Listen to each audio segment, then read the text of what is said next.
हम सविता दास माहा एकटा स्वरचित बहुत सुंदर कोजगरा के चुमाओन गीत सुना रहल छी। अहाँ सब सुनू, ठीक ने? तो सुने जाओ। उगी गेल पूर्णिमा के चांद कोजगरा के राती में, उगी गेल पूर्णिमा के चांद कोजगरा के राती में, भैया के हे तनि चुमान कोजगरा के राती में।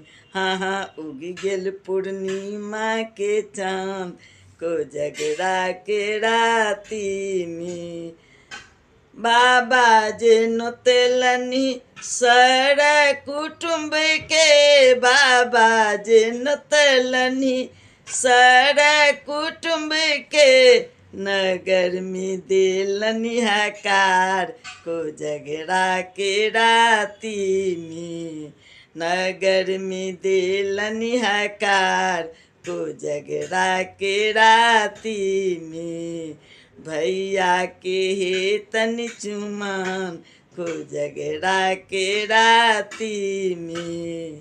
उगी गेल पूर्णिमा के चांद कोजगरा के राती में, सासुर के कपड़ा पहिरलनी भैया, सासुर के कपड़ा पहिरलनी भैया, सज धज क भेला तैयार कोजगरा के राती में, भैया के हे तनि चुमान कोजगरा के राती में।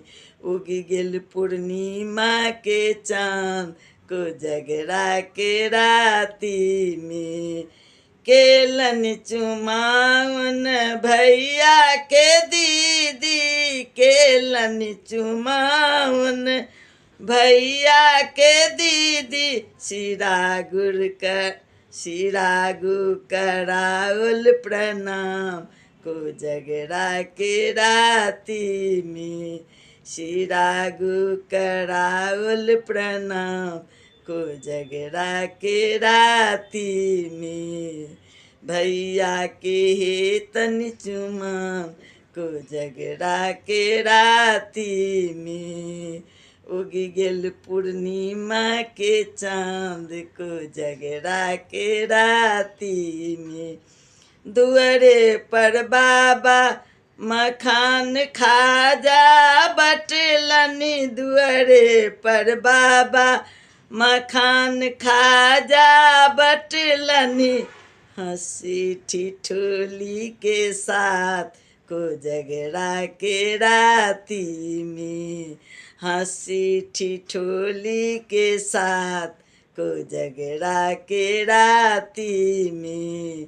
उगी गेल पूर्णिमा के चांद कोजगरा के राती में, बनई सविता दास मनावल कोजगरा, बनई सविता दास मनावल कोजगरा, बट गेल बिरिया लागल पान कोजगरा के राती में, बट गेल बिरिया लागल पान कोजगरा के राती में, भैया के हे तनि चुमान कोजगरा के राती में।